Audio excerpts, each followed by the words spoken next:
সংসারে প্রত্যেক মানুষ এটাই চান যে তিনি যেন ধনবান হন, আর্থিক অবস্থা তার ভালো থাকে, ওনার বাড়িতে লক্ষ্মীর আগমন হয়। কিন্তু সেটা হবে কি করে, সেটাই হলো প্রশ্ন। কেউ বলেন যে যদি পরিশ্রম করো তাহলে ধন অর্জন সম্ভব, কেউ বলেন যে যদি বিদ্যা লাভ হয় তবেই ধন অর্জন সম্ভব, কেউ বলেন যে যদি বলশালী হও তবেই সম্পন্ন থাকবে। ভালো কথা, যদি তাই হয়ে থাকে, তবে দিনমজুর সারা দিন পরিশ্রম করেন, তিনি কেন ধনী হন না?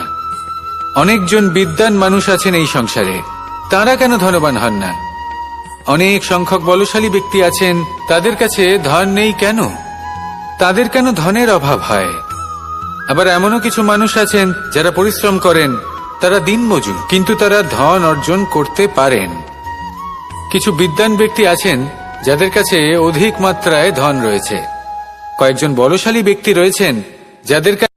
অনেক সময় আপনি কোনো ব্যক্তিকে এটা বলতে শুনবেন যে আমি আমার নিজের উপরে গর্ব করি, আমি নিজেকে নিয়ে গর্ব করি, আমি খুব ভালোভাবে আমার মা বাবার সেবা করি, ওনাদের আমি সবসময় সুখী রাখি, ওনাদের আমি একটা বাড়ি দিয়েছি, সকল সুখ সুবিধা দিয়েছি, ওনাদের জীবনে প্রত্যেক জিনিস দিয়েছি আর দেব যা তাদের প্রয়োজন। এবার আমাকে বলুন যে আপনি কে হন? আপনি হলেন সেই বীজ যা আপনার মাতা পিতা রোপণ করেছেন। আপনার মা বাবাই আপনাকে এই সংসারে জন্ম দিয়েছেন। এবার এইসব কথার কি তাৎপর্য? এই হলো সেই ব্যক্তির দৃষ্টিভঙ্গি। এবার দেখা যাক এই প্রকৃতি আমাদের কি শেখায়। কখনো কোনো গাছকে দেখবেন, যখন সেই গাছে ফল আসে, সে মালিকে এটা বলে না যে দেখো আমি তোমাকে ফল খেতে দিচ্ছি, কারণ ও জানে যে এটা হলো সেই মালির পরিস্থিতি। এই সংসারে আপনার সব থেকে বড় বন্ধু কে? কেউ বলবেন ছোটবেলার বন্ধুরা, কেউ বলবেন মাতা পিতা, কেউ বলবেন ঈশ্বর। এবারে বলুন যে এই সংসারে আপনার সব থেকে বড় শত্রু কে? কেউ বলবে আপনার বিরোধী, সেই ব্যক্তি যে আপনাকে হিংসে করে, বা আপনার নিজের অহংকার। আমি বলবো যে এই সংসারে আপনার সব থেকে বড় বন্ধু হলো আপনার নিজের মন। এই চঞ্চল মনকে যদি আপনি নিয়ন্ত্রণ করতে শিখতে পারেন, তাহলে এর থেকে বড় বন্ধু এই সংসারে আপনি কোথাও পাবেন না। সেখানেই যদি এই মন আপনাকে বশ করে ফেলে, তাহলে সংসারে এর থেকে বড় শত্রুও আপনি কোথাও পাবেন না। প্রথমে এই মনকে নিয়ন্ত্রণ করতে শিখে যান, আর তখন এই মন প্রসন্ন হয়ে বলবে। মানুষ জীবনে তিনটে কাজ অবশ্যই করে থাকে, কিছু দান করে, কিছু গ্রহণ করে, আর কিছু ত্যাগ করে দেয়। এটাও ভাবতে থাকে যে এটা করলে কিভাবে করবে। দেবার জন্য পর্যাপ্ত ধন নেই, নেবার জন্য সংসারে অত স্নেহ নেই, আর ত্যাগ করার জন্য জীবনে এত সুখই নেই, তাহলে কিভাবে করবে? আসলে আমরা বস্তুগত চাহিদা অর্জনে এত ব্যস্ত হয়ে পড়ি যে আমরা বুঝতেই পারি না যে কি নেবার আছে, কি দেবার আছে, আর কি ত্যাগ করার আছে। তাহলে আজ আমি আপনাকে বলেই দিই, মনে রাখবেন এই তিনটে গুরুত্বপূর্ণ গুণ, তিনটে গুরুত্বপূর্ণ কথা। দেবার জন্য আছে দান, নেবার মতো আছে জ্ঞান, আর ত্যাগ করার মতো আছে অহংকার। জীবনে যখনই কোনো কর্ম করবেন, সেটা নিয়ে একটু ভেবে দেখুন যে এই যে কাজটা আমি করছি, তার ফলে এই যে অন্য মানুষেরা আছেন এই সংসারে, তারা কি দুঃখ পাবেন? যদি তারা দুঃখ পান, তাহলে সেটা পাপ। যদি আপনি এমন কোনো কর্ম করেন যার ফলে অন্যরা প্রসন্নতা লাভ করেন, তাদের মুখে হাসি ফুটে ওঠে, যদি তারা প্রেরিত হন, জীবনে সামনে এগোতে পারেন, তাদের বিকাশ হয়, তাহলে এটা হলো পুণ্য। তাই জীবনে সবসময় পুণ্য করতে থাকুন, আর আমার সাথে ভালোবেসে বলুন রাধা রাধা। অর্থের চিন্তা করলে কি অর্থ লাভ হয়? ভবিষ্যতের চিন্তা করলে কি ভবিষ্যৎ ঠিক হয়ে যায়? স্বাস্থ্যের চিন্তা করলে কি স্বাস্থ্য নিজে থেকেই ঠিক হয়? হয় না। তাহলে এই সব কিছু থেকে আমাদের একটা ছোট্ট শিক্ষা অবশ্যই লাভ করা উচিত। আপনিও আপনার কাঁধ থেকে চিন্তার এই বোঝা নামিয়ে ফেলুন, আর ইচ্ছে, এই সব ইচ্ছে একত্রিত হয়ে আমাদের মনে চিন্তা উৎপন্ন করে। তাই এই চিন্তাগুলিকে ত্যাগ করুন। প্রকৃতির প্রেমের ওপর বিশ্বাস রাখুন। মনে রাখবেন, যিনি চিন্তামুক্ত হবেন তিনি চিতামুক্ত হবেন। সুখের নিদ্রা প্রাপ্ত করুন, আর নিদ্রায় যাবার আগে আমার সাথে ভালোবেসে বলুন, রাধা রাধা। মাতা পিতার মনে সবসময় এই বাসনা বাস করে যে ওনাদের সন্তানের যেন মঙ্গল হয়। নিজের সন্তানকে সেই সবকিছু দেবার সবসময় চেষ্টা করতে থাকেন যেগুলো তারা নিজেরা নিজেদের জীবনে কখনো পেতে পারেননি, এবং এই প্রক্রিয়ায় সব থেকে গুরুত্বপূর্ণ বিষয়টি ভুলে যান, নিজের সন্তানকে সেই জিনিস দেওয়া যেটা উনি সব থেকে আগে পেয়েছেন। আমি ধনের কথা বলছি না, আমি বলতে চাইছি নিজের অভিজ্ঞতা দ্বারা ওনারা যে মানসিক স্থিতি লাভ করেছেন, ওনারা যে মর্যাদা লাভ করেছেন, যে শিক্ষা ওনারা লাভ করেছেন, সবার আগে নিজের সন্তানকে সেটা দেওয়া প্রয়োজন। সেটা যদি নিজের সন্তানকে দিতে পারেন, তাহলে এই সন্তান জীবনে তার পথে এগোতেও পারবে, ধন অর্জনও করতে পারবে এবং শক্তিশালী অনুভবও করতে পারবে। সেই জন্য সন্তানকে সবার আগে সেটা দান করুন যেটা সব থেকে বেশি মূল্যবান। সেটা দিন যেটা আপনি সবার আগে লাভ করেছেন। আসুন আমার সাথে ভালোবেসে বলুন, রাধা রাধা। পথ হারিয়ে ফেললেই বুঝতে পারবেন যে নতুন পথ কিভাবে বানাতে হয়। কিছু মানুষকে জীবন থেকে হারালে তবেই আপনি বুঝবেন যে আপনার আপনজনকে। এই ভয়ের কারণে ভীত হয়ে থাকবেন না। এই তারা নক্ষত্র অন্ধকারের অভাবে গুরুত্ব হারায়। শিবকেও মহাদেব হওয়ার জন্য বিষপান করতে হয়েছিল। প্রত্যেক পরিস্থিতি, প্রত্যেক সাফল্য আপনার পরীক্ষা নেবে, তাতে উত্তীর্ণ হওয়া হলো আপনার কর্ম। যখনই আপনি ভয় পাবেন বা সংকটের সম্মুখীন হবেন, তখন সাহসের সাথে তার সম্মুখীন হন। মনে রাখবেন, যে সম্মুখীন হতে জানে সাফল্য তার সাথে সবসময় থাকে। আসুন আর আমার সাথে ভালোবেসে বলুন, রাধা রাধা। একটা গাই আর একটা বাছুরের মধ্যে কেমন সম্পর্ক থাকে? একটা গাই নিজের বাছুরকে ডাকে, আর সেই বাছুর হাজার হাজার গাইয়ের মধ্যে থেকেও নিজের মাকে চিনতে পেরে যায় আর নিজের মায়ের সাথে এসে জড়িয়ে পড়ে। আর কিছুটা ঠিক এরকমই সম্পর্ক হলো আপনার কর্ম এবং আপনার কর্মফলের মধ্যে। আপনি যেমন কর্ম করবেন, আপনার কর্ম আপনার কর্মফলকে ডাক দেবে, আর আপনার কর্মফল কোথাও না কোথাও থেকে আপনাকে খুঁজতে খুঁজতে এসে আপনার সাথে জড়িয়ে পড়বে। তাই উচিত এটাই হবে যে আপনি সৎকর্ম করুন, কারণ ঈশ্বর যদি আপনাকে আপনার ভুলের জন্য ক্ষমা করেও দেন, আপনার কর্ম কিন্তু করবে না। তাই যদি আপনি দুষ্কর্ম করতে চলেছেন, তাহলে আপনি প্রস্তুত থাকুন, আর যদি আপনি শুভ কর্ম করতে চলেছেন, তাহলেও আপনি প্রস্তুত থাকুন। জন্ম কোথায় হয়েছে, কিভাবে হয়েছে, এতেও কিছু যায় আসে না যে আপনার মৃত্যু কোথায় হবে, কিভাবে হবে। যায় আসে তখন গুরুত্বপূর্ণ হলো এটাই যে জীবন আপনি যাপন করেছেন তার উদ্দেশ্য কি ছিল, কি ভাবনা নিয়ে আপনি বেঁচেছেন। এখন যদি আপনি এমন কিছু করেন যার দ্বারা এই সংসার আপনার থেকে জীবন যাপনের প্রেরণা পেতে পারে, মৃত্যুর পরেও আপনার কর্ম দেখে তা স্মরণ করে জীবনে বাঁচতে শেখেন, তাহলে তার তাৎপর্য হলো আপনি নিজের কর্মের দ্বারা, নির্বাচনের দ্বারা অমর হয়ে গেছেন। দেখুন, জীবনে দুশ্চিন্তা করা হলো বৃথা, মৃত্যুর ভয়ও হলো বৃথা, কারণ আত্মা কখনো মরে না, তাকে কেউ শেষ করতে পারে না, না কাল, না মৃত্যু, আর না সময়। যদি এমন কিছু থাকে যা আপনার আত্মাকে শেষ করে দিতে পারে, তাহলে তা আপনারই নিজের দুষ্কর্ম। তাই এই যে জীবনকাল আপনার কাছে রয়েছে, তাতে শুধু শুভ কর্ম করুন, দুশ্চিন্তা করা ত্যাগ করুন, এমন কর্ম করুন যা দেখে সংসার উচিত পথে চলে আসে। যদি কারোর ব্যবহার আপনার প্রতি অনুচিত হয়, বা যদি কেউ অনুপস্থিত থেকে থাকে, বা কেউ যদি আপনাকে বুঝতে না পারেন, তাহলে তার অর্থ এটা নয় যে আপনি সেই সম্পর্ক ভেঙে ফেলবেন। বুঝুন, আপনার জীবনে তার গুরুত্ব কোথায়, আর তার জীবনে আপনার। সম্পর্ক গড়ে তুলুন, তাকে পালন করতে শিখুন, একসাথে মিলে চলুন। এই মন সুপ্রসন্ন হয়ে বলবে, রাধা রাধা। কোনো বাড়িতে, কোনো পরিবারে যখন কারোর জন্ম হয়, তখন তা কত সুখের মুহূর্ত হয়। সেই ছোট্ট সন্তান যখন কিছুটা বড় হয়, সে হাঁটার চেষ্টা করে, আর সেই প্রক্রিয়াতেও খুব বড় একটা শিক্ষা লুকিয়ে রয়েছে, ঠেলে দেওয়া। যখন আপনি হাঁটতে চান, সামনে এগোতে চান, তখন আপনি কি করেন? নিজের পায়ের তলার যে মাটি তাকে আপনি পেছনে ঠেলে দেন। ব্যাস, এই একই জিনিস তো জীবনেও শিখতে হবে। এবার যদি আপনি জ্ঞানের পথে অগ্রসর হতে চান, তাহলে অজ্ঞানতাকে পেছনে সরিয়ে দিতে হবে।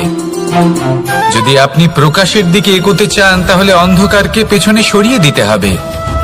যদি আপনি ভবিষ্যতে সফল হতে চান, তাহলে অতীতের যে অসফলতাগুলিকে পেছনে সরিয়ে দিতে হবে। কর্ম করতে থাকুন, কখনো থামবেন না।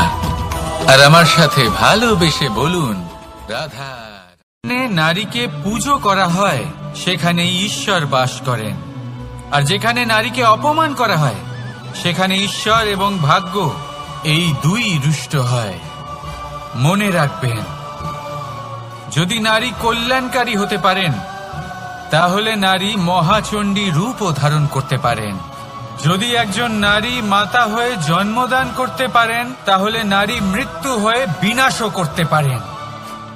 যেখানে নারী অপমানিত হবেন, সেখানে মহান ভারতও মহাভারতের পথে অগ্রসর হতে পারে। তাই মনে রাখবেন, পরিবারে ধৈর্য রাখতে পারলে তাহলে আস্তে আস্তে দেখবেন প্রেম বৃদ্ধি পাচ্ছে। সমাজে যদি ধৈর্য রাখতে পারেন, তাহলে আস্তে আস্তে এই সমাজ আপনাকে সম্মান করবে।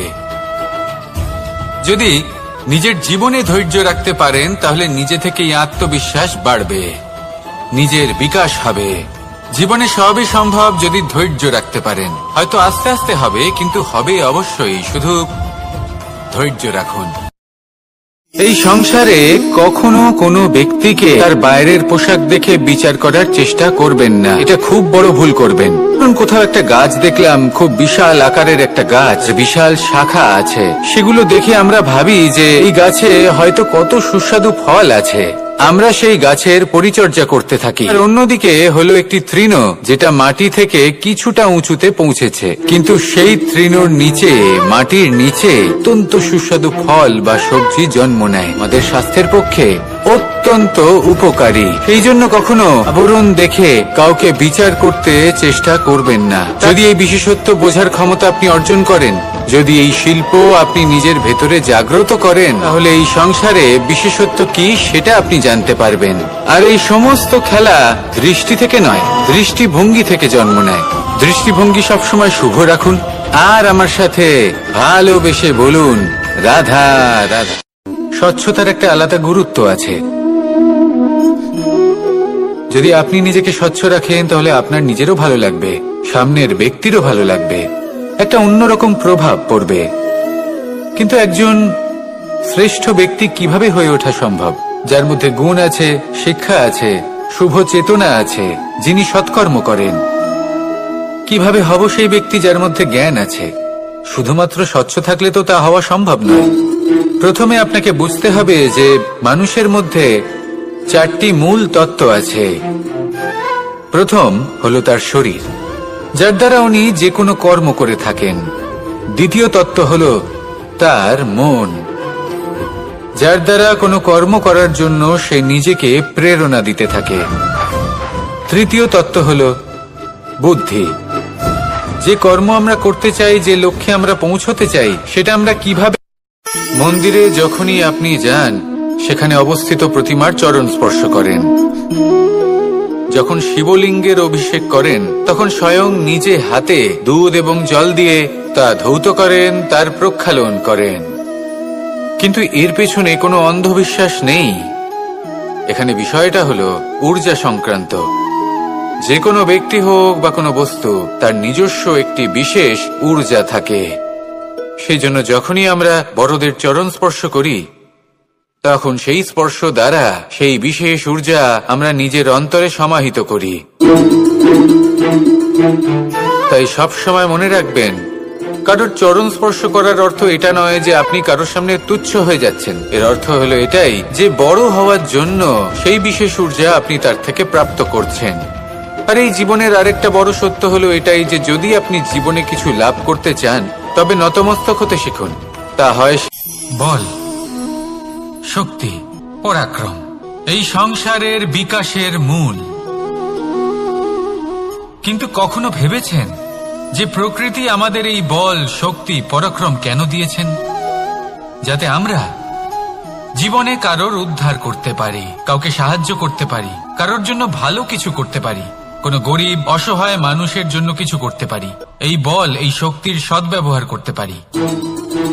কখনো দেখেছেন এমন মানুষ যার কাছে অসীম শক্তি আছে, কিন্তু তার সাথেই অসম্ভব অহংকারও রয়েছে, যিনি নিজেকে সর্বশ্রেষ্ঠ বলে মনে করেন, খারাপ কাজও করেন। আপনি দেখবেন প্রকৃতি এবং মানুষ তাকে ভাঙতে সর্বদা চেষ্টা করেন। মনে রাখবেন, যতই সুবিশাল পর্বত হোক না কেন, তা যদি পথে পড়ে তাকে ভেঙে পথ প্রশস্ত করা হয়। কৌতুক অর্থাৎ হাসি, এটা জীবনে কতটা গুরুত্বপূর্ণ। আমরা সর্বদাই হাসতে চাই, আমরা সর্বদা অন্যের মুখে এই হাসি দেখতে চাই। কিন্তু এই কৌতুক অনেক প্রকারের হয়, আর এই কৌতুকের ভিত্তি কি সেটাও খুব গুরুত্বপূর্ণ।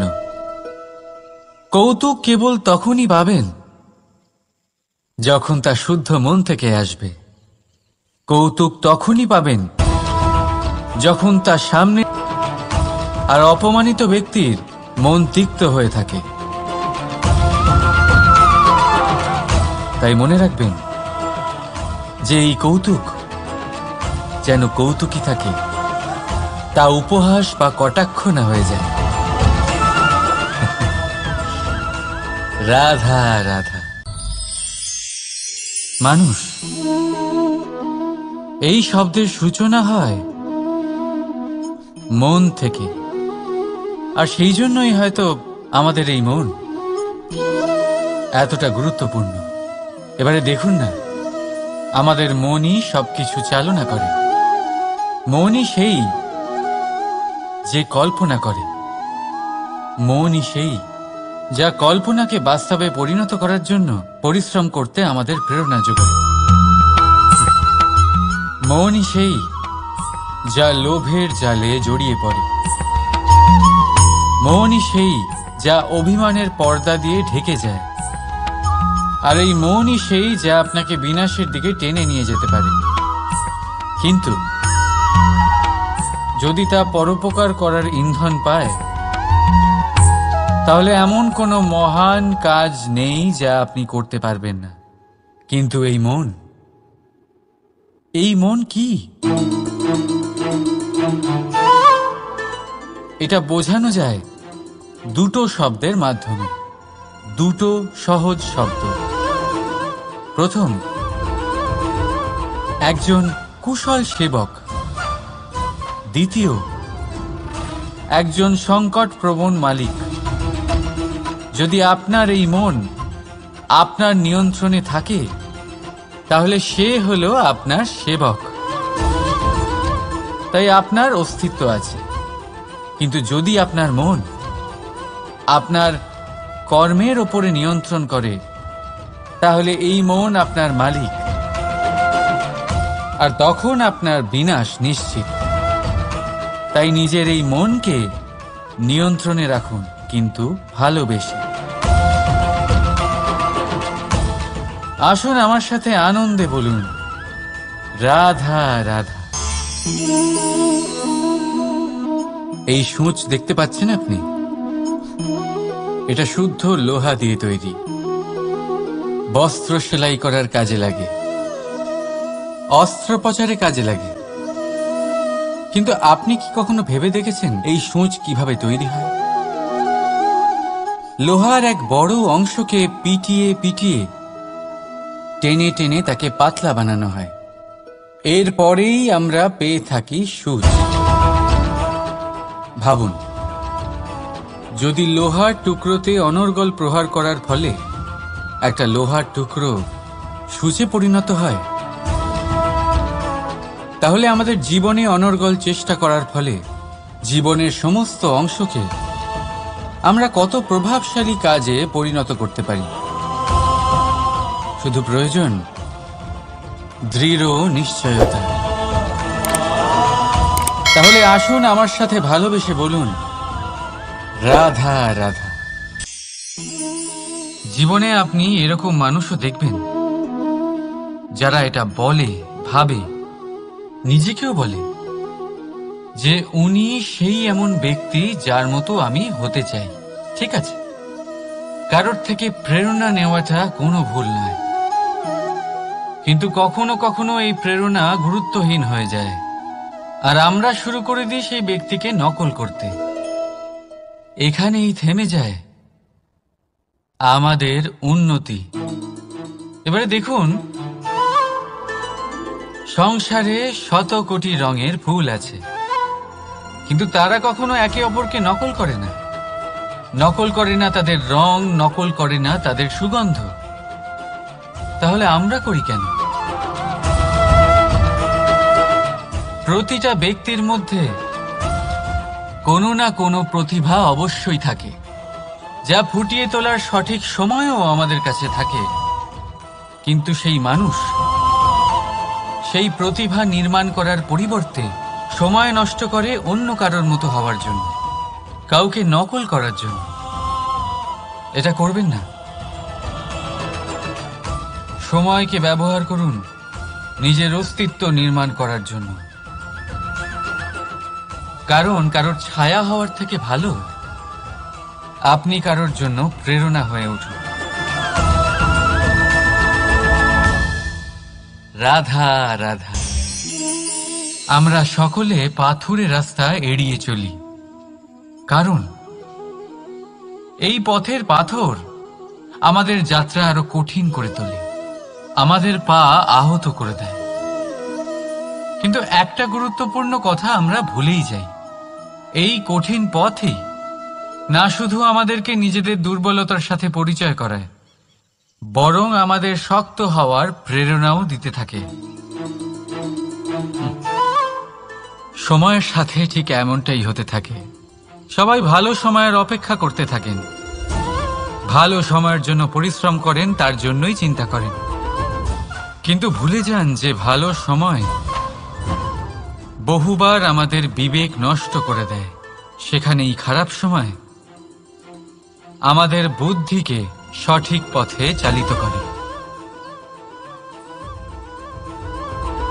রাধা রাধা। ঘোড়াকে যতই প্রশিক্ষণ প্রদান করুন, তার মুখে লাগাম তো পরাতেই হবে। একজন ভালো চালক সেই ঘোড়ার লাগাম মাঝে মাঝে টেনে ধরে, তাকে সঠিক পথে চালিত করতে, যাতে সেই ঘোড়া দিগ্ভ্রান্ত না হয়। এবার একটু ভাবুন, ঠিক এরকমই হয় আমাদের মন। যদি এটা বিবেকের লাগাম দিয়ে মাঝে মাঝে আমরা টেনে না ধরি, তাহলে আমাদের এই মন দিগ্ভ্রান্ত হতে পারে। আর যদি আপনি আপনার লক্ষ্যে পৌঁছতে চান, তখন মনের এই লাগাম মাঝে মাঝে আপনাকে অবশ্যই টেনে ধরতে হবে, কারণ বিবেকের এই পথ প্রদর্শনই আপনাকে ভালোভাবে আপনার লক্ষ্যে পৌঁছে দেবে। মনে রাখবেন আর আমার সাথে ভালোবেসে বলবেন, রাধা রাধা। আপনি কখনো জাঁতাকল দেখেছেন? তাতে গম পেশা হয়। গমকে এমন ভাবে পেশা হয় যাতে আমরা তা খেতে পারি, জীবিত থাকতে পারি। আর যদি আপনি মন দিয়ে দেখেন, তাহলে কলের নিচের অংশ কখনো ঘোরে না, শুধুমাত্র উপরের অংশই ঘোরে। আর তবেই তা গম পিষতে পারে, আর তবেই রুটি তৈরি হতে পারে। কিন্তু ভেবে দেখুন, যদি কলের দুটো অংশই ঘুরতে থাকে তাহলে কি হবে? তা গম পেশার বদলে একে অপরকে পিষে নিজেদের অস্তিত্ব শেষ করে দেবে। তাই জীবনে কোনো কাজ যখন মন আর মস্তিষ্ক মিশিয়ে করা হয়, তখনই তা সম্পন্ন হয়। কিন্তু যখন বিষয় হলো ভক্তির, তখন মস্তিষ্কের যুক্তির মৌন থাকা প্রয়োজন। আর যখন বিষয় হলো কর্ম আর ন্যায়ের, তখন মনের আবেগের মৌন থাকা প্রয়োজন। তাই মন আর মস্তিষ্কের এই সম্মিলনে সতর্ক থাকবেন, একসাথে অবশ্যই চলবে, কিন্তু একে অপরের বাধা যেন না হয়ে দাঁড়ায়। রাধা রাধা।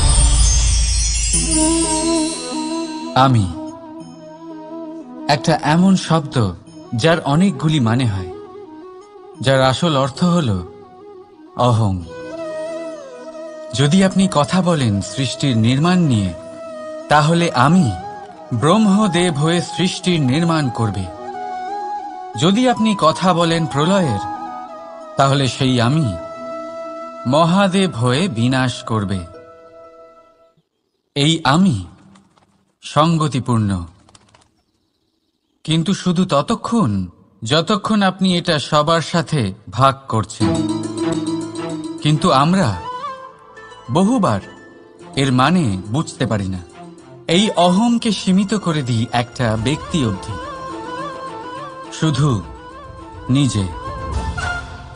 আর তখনই জেগে ওঠে অহংকার, যাতে প্রাধান্য পায় শুধুমাত্র আমি, আমরা নয়। আর একজন ব্যক্তি একা না উৎপাদন করতে পারে আর না করতে পারে সৃজন। এবারে দেখুন, বৃষ্টির এক ফোঁটা, তারও অস্তিত্ব আছে, কিন্তু তা ধরিত্রীতে পড়লেই সমাপ্ত হয়ে যায়। কিন্তু যখন ফোঁটাগুলি একসাথে পড়ে, তখন শুরু হয় বর্ষা, আর তখনই তৈরি হয় ধারা। রাধা রাধা। বলুন, কি দেখতে পাচ্ছেন আপনি? আমার হাতের এই সাদা বস্ত্র, নাকি এতে লেগে থাকা এই কালো দাগ? এবারে সত্যি কথা বলতে কি, আপনার নজর সবার আগে এই কালো দাগের ওপরে গেছে। ঠিক আছে, এমনই তো হয়। ভীষণ কম মানুষ থাকেন যারা ভাবেন কোনো ব্যক্তি ভীষণ পরিশ্রম করে এই বস্ত্র ধুয়েছেন, এটা শুকিয়েছেন। বেশিরভাগ মানুষের নজর যায় এই দাগের ওপরে, ভাবেন যে এটা কি করে লাগলো। কিছুটা এরকমই হয় আমাদের ব্যক্তিত্বের সাথে। আমাদের শুভ কর্মের ওপরে আমাদের একটা খারাপ কর্ম ভারী মনে হয়। এবারে ভাবুন, যদি আমি চন্দ্রের কথা বলি, তাহলে তার শীতল আলো দেখার পূর্বে তার কলঙ্ক লক্ষ্য করেন, সেই চাঁদে লেগে থাকা কালো দাগ দেখে নেন। সেই জন্যই বিশেষ করে যারা শুধুমাত্র শুভ চিন্তা করেন আর উপকারী কর্ম যারা করেন, তাদের আমি বলবো সাবধানে থাকবেন, কারণ আপনার একটা খারাপ কর্ম চিরকালের জন্য উদাহরণ হয়ে দাঁড়াবে। রাধা রাধা। এই লক্ষ্য আসলে কি? এই লক্ষ্য তাই যা আমরা পেতে চাই। এই সংসারে সুখী কে হয়? সুখী সেই যে তার লক্ষ্য পেয়ে গেছে। দুঃখী কে হয়? দুঃখী সেই যে তার লক্ষ্য এখনো পায়নি। এবারে প্রশ্ন এখন এটাই যে লক্ষ্য সবাই পেতে চায়, লক্ষ্য পাওয়ার জন্য সবাই প্রাণপণ চেষ্টাও করে, তাহলে সবাই তাদের লক্ষ্যে পৌঁছতে পারে না কেন? ঠিক আছে, কোথাও না কোথাও কিছু না কিছু কমতি থেকেই যায়, যাই বাধা থাক। আজকে আমি আপনাকে একটা উপায় বলবো এই লক্ষ্য পাওয়ার জন্য। একটা কাগজ নিন, তাতে একটা চিহ্ন বানান, সেটাই হবে আপনার লক্ষ্য। এবারে সেই লক্ষ্যে পৌঁছানোর একটা পথ বানান। এবারে এই যাত্রাকে ভিন্ন ভিন্ন ভাগে বিভাজন করে দিন। এবারে এটা হলো আপনার পরিকল্পনা। এবার এই পরিকল্পনা ক্রমানুসারে আপনি পালন করতে থাকুন, এটাই হবে আপনার চেষ্টা। এবার এইভাবে যদি আপনি চেষ্টা করতে থাকেন, যাই আপনার কল্পনা হোক না কেন, তা বাস্তব অবশ্যই হবে। তাহলে এই কল্পনাকে বাস্তবে রূপান্তরিত করুন। এইভাবেই নিজের পরিকল্পনা পালন করতে থাকুন। আপনার যাই কল্পনা থাকুক বা যাই লক্ষ্য থাকুক, তা বাস্তবে পরিণত হয়ে আপনার হাতে অবশ্যই আসবে। রাধা রাধা। মোহ। শাস্ত্রে লেখা আছে যে মোহ শুধু সেই ব্যক্তিকেই নয়, বরং সেই আরেক ব্যক্তিকেও বিনাশ করে দেয় যার ওপরে সেই মোহ আছে। এবারে লোকে কি করেন, এই শাস্ত্রে লেখা কথাগুলি শুধু শাব্দিক অর্থে নেন। এই মোহ, দেখুন, এটা শুভও হতে পারে, শুধু এর রূপ ভিন্ন ভিন্ন হয়। এটা ভালো করে বুঝতে হবে। এবারে মোহ যদি কোনো বস্তুর উপরে থাকে তাহলে তা লালসা হয়ে যায়। মোহ কোনো বিশেষ ব্যক্তির উপরে হয়ে গেলে তা প্রেম নয়, আকর্ষণ হয়ে যায়। মোহ কোনো চাহিদার উপরে হয়ে গেলে বানাতে চাইবেন। ভেবে দেখুন, সিদ্ধান্ত আপনার। রাধা রাধা। বাবার এক মিত্র ছিলেন, বড়ই দুঃখী ছিলেন, বিপদে পড়েছিলেন। কি করবেন? ব্যবসা ভালোভাবে চলছিল না, বাড়িতে শান্তি ছিল না, সমস্ত জায়গায় ক্ষতি হচ্ছিল।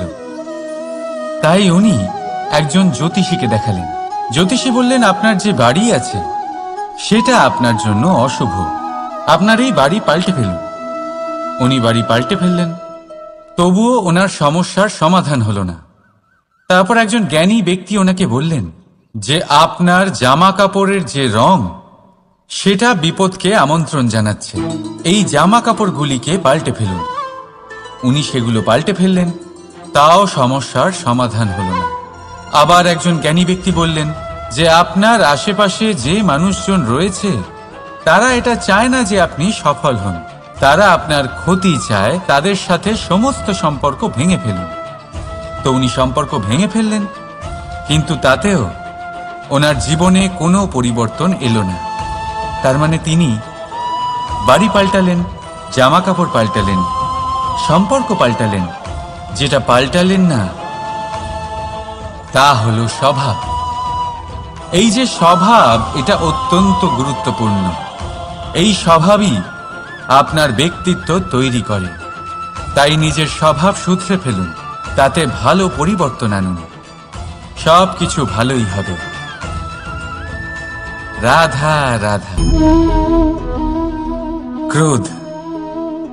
লোকে বলে যে এই ক্রোধ পাপেরই মূল, কিন্তু সত্যি কি এই ক্রোধ পাপের মূল? একটু ভেবে দেখুন, এই ক্রোধ বাস্তবে আসলে কি? এই ক্রোধ একটা অনুভূতি যা আপনার মধ্যে হঠাৎই অসীমিত তেজ সঞ্চালন করে। এবারে আমি আপনাকে কিছু উদাহরণ দিচ্ছি যাতে আপনি বুঝতে পারেন যে ক্রোধ আপনার জন্য ভালো কি না।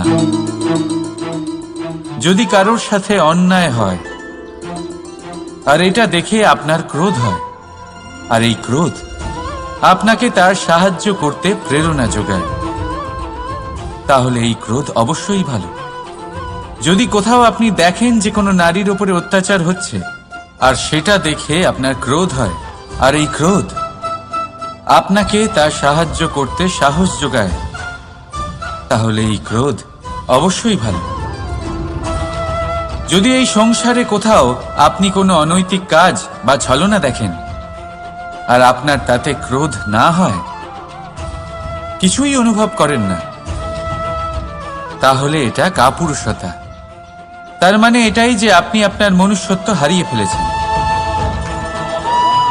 তাই এটা বোঝার চেষ্টা করুন, আপনার ক্রোধের তেজের ব্যবহারের ওপরে নির্ভরশীল হলো এই ক্রোধ আপনার জন্য পাপের সমান, নাকি এই ক্রোধ আপনার জন্য পুণ্যের স্থাপক।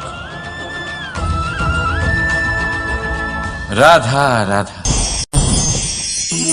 অভিমান, আত্মসম্মান, অহংকার, দেখতে গেলে এই তিনটি শব্দ ভিন্ন ভিন্ন, কিন্তু এর মূল আধার একই, আত্মসম্মান। এবার যদি কথা বলি আপনার শরীরের, আপনার সংস্কৃতির, আপনার সম্পর্কের, তাহলে অভিমান থাকা স্বাভাবিক। এবার যদি কথা বলি আপনার ব্যক্তিত্ব নিয়ে, আপনার আদর্শ নিয়ে, আপনার বিচারধারা নিয়ে, তাহলে আত্মসম্মান হলো একটা গুণ। যদি এইভাবে বলা হয় যে আমি এই কার্য কারোর সাহায্য ছাড়া সহযোগিতা ছাড়াও করতে পারি, তাহলে এটা আত্মসম্মান আর এটা সঠিক। যদি এভাবে বলা হয় যে আমি এই কার্য কারোর সাহায্য ছাড়াই বা কারোর সহযোগিতা ছাড়াই করে ফেলেছি, তাহলে এটা অভিমান, এটাও সঠিক। কিন্তু এই কার্য শুধুমাত্র আমিই করতে পারি আর কেউ নয়, এটা অহংকার। তাহলে এই শব্দ এবং তার অর্থ বোঝার চেষ্টা করুন। জীবন ধারণের এক নতুন পথ খুঁজে পাবেন।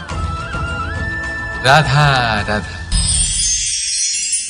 সংসারে প্রত্যেক ব্যক্তি কোনো না কোনো রূপে ঈশ্বরকে মানে। কেউ মূর্তি রূপে, তো কেউ তত্ত্ব রূপে, কেউ ভাবনা রূপে, আবার কেউ স্বভাব রূপে। কেউ নিজের মধ্যে পরমাত্মা খোঁজে, আবার কেউ অন্যের মধ্যে। কারোর কাছে জ্ঞানই পরমাত্মা।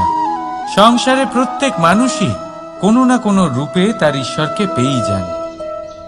কিন্তু একটা কথা বলবো, ঈশ্বর প্রথমেই নিজের একটা স্বরূপ পৃথিবীতে আপনার কাছে পাঠিয়ে দিয়েছেন।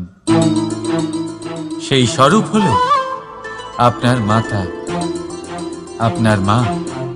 সেই মা যিনি আপনাকে জন্ম দিয়েছেন, আপনাকে বাঁচতে শিখিয়েছেন, আপনাকে সংস্কার দিয়েছেন। যদি আপনি কখনো কোনো অনুচিত পথে অগ্রসর হয়েছেন, তখন তিরস্কার করে আপনাকে সঠিক পথে এনেছেন। যদি আপনি এই সংসারে অসফল হয়েছেন, তখন তার আঁচলের উষ্ণতা দিয়ে আপনাকে আশ্বাস জুগিয়েছেন। সেই সমস্ত কাজ করেন এই মা, যা ঈশ্বরও করেন। সেই জন্য মনে রাখবেন যে এই সংসারে আপনার সবচেয়ে প্রথম ঈশ্বর যদি কেউ থাকে, তাহলে তা আপনার মা। প্রত্যেক প্রতিমাতে ঈশ্বর নাই থাকতে পারে, কিন্তু প্রত্যেক মায়ের মধ্যে ঈশ্বর অবশ্যই থাকে। রাধা রাধা। যদি সন্তান কোনো দুষ্কর্ম করে, তাহলে সেই অপরাধ শুধু কি সেই সন্তানের?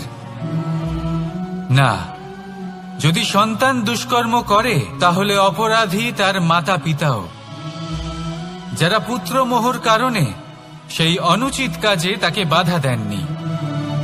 অপরাধী হলেন তার পিতামহ, যিনি নিজের কর্তব্যবোধের কারণে নিজের পরিবারের যত্ন নেননি, যিনি সন্তানকে কখনো শাস্তি দেননি। অপরাধী হলেন তার সেই গুরুও, যিনি নিজের শিষ্যের সেই দুষ্কর্ম দেখেও তাকে প্রতিহত করতে পারেননি। একজন হবু রাজার কর্তব্য হলো নিজের প্রজার কাছে সে যেন এক উদাহরণ প্রস্তুত করতে পারে। কিন্তু যদি এত অনুচিত উদাহরণ প্রস্তুত হয়ে থাকে, তাহলে মা বাবার, বাড়ির বয়োজ্যেষ্ঠদের কর্তব্য হলো ওনারা যেন সেটা সেখানেই থামায়। যখন সুখ আসে, তখন সে আপনার পরীক্ষা নেয় যে আপনার মধ্যে অহংবোধ জাগ্রত হয়নি তো। যদি অহংবোধ চলে আসে, তাহলে সুখ সেখানেই সঙ্গ ত্যাগ করে। দুঃখ আপনার ধৈর্যের পরীক্ষা নিতে থাকে, আর যদি আপনার মধ্যে ধৈর্য না থাকে, তাহলে এটা আপনাকে আরো বেশি দুঃখের গভীর অন্ধকারে ঠেলে দেবে। সেখানে শক্তি পরীক্ষা নেয় আপনার বিনম্রতার। যদি আপনি বিনম্র না হন, তাহলে হয় এই শক্তি আপনার সঙ্গ ত্যাগ করবে, নয় এই শক্তি বিনম্রতার অভাবে আপনার পতনের কারণ হতে পারে। এই সংসারের একটা নিয়ম আছে, বা বলতে পারেন লোকে তাই বলে, যে শক্তিশালী হয় সে শক্তিহীনকে নত করে দেয়। এমনটাই হয়, তাই না? আবশ্যক নয়। কখনো কখনো এমনও হয়, একজন অসমর্থ ব্যক্তি সমর্থ ব্যক্তিকে নত করে দেন। এটা সম্ভব, এও হতে পারে। আর এটা তখন হতে পারে যখন তার মধ্যে ভালোবাসার শক্তি থাকে। ভালোবাসার শক্তি এই সংসারে সবথেকে বড় শক্তি হয়। এই ভালোবাসার শক্তি দ্বারাই নির্ধন সুদামা আমাকে দিয়ে নিজের পা ধুইয়ে নিল, কিছু না বলেই, কিছু না চেয়েই। এই কর্মের আধার ছিল শুধুমাত্র ভালোবাসা। খুব শক্তিশালী হয় এই ভালোবাসা। ভালোবাসার শক্তি দ্বারাই আপনি হিমালয় পর্বতকে নত করতে পারেন, তাহলে কি অসম্ভব হতে পারে? এই ভালোবাসার শক্তির সঞ্চার করুন, আর এই ভালোবাসার সাথেই বলুন রাধা রাধা।